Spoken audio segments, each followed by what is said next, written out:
which were responsible for the process of transportation of food and minerals. Okay. Now the topic which we are going to start today, students, is active transport. So before starting this topic, I wanted to tell all of you that firstly we have to revise that whatever we had seen earlier, that is osmosis and diffusion.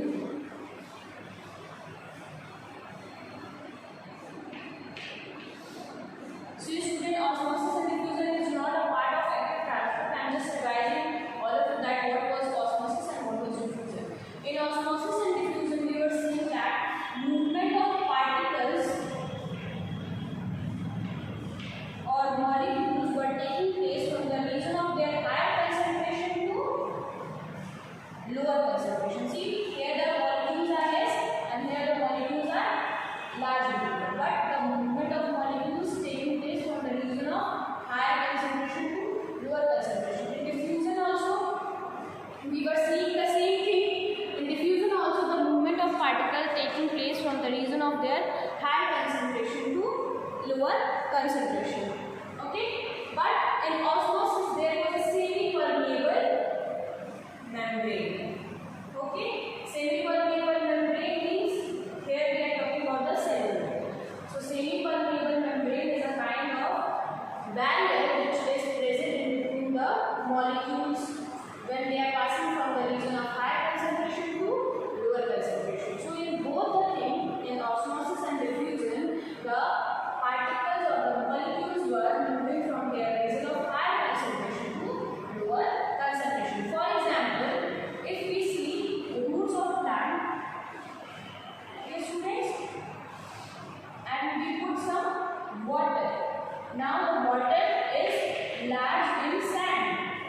Okay, the molecule of water is more in sand. Now the movement of water is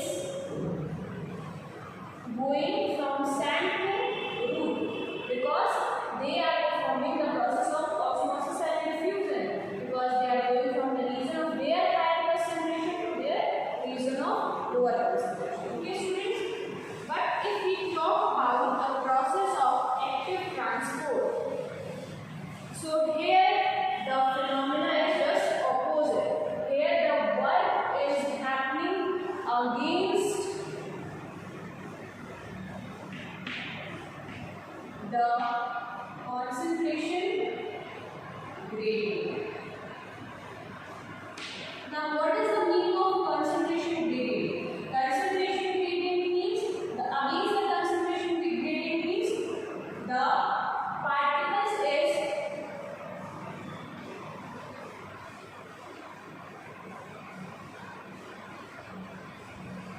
the particle or molecule is moving from their region of lower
students, with the help of this diagram, I will tell you movement of water through cortex cells, cell to cell transport. Okay students, so see figure 1.6 in your book, and also those who are not be able to see in book, see on your screen students.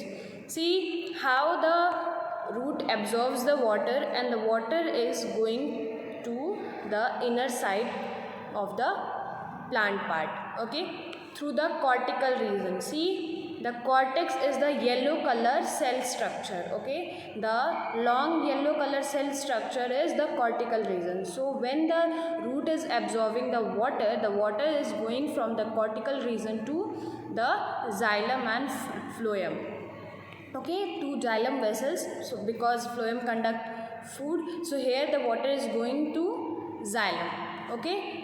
The movement here performs cell to cell movement, because see, from one cell to another cell the water is being transferred. So this movement of water is known as cell to cell transport. Okay students, after that the third topic is conduction of water or ascent of sap. Now what is the meaning of ascent of sap, student?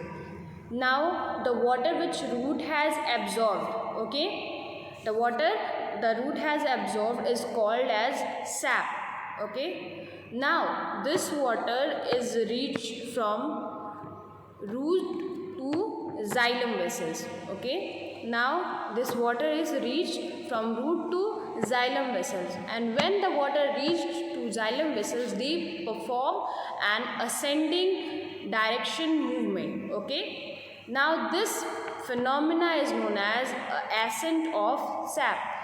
There in this process also the movement of water takes place from one cell to their adjacent cells. Now what is the meaning of adjacent cell, students?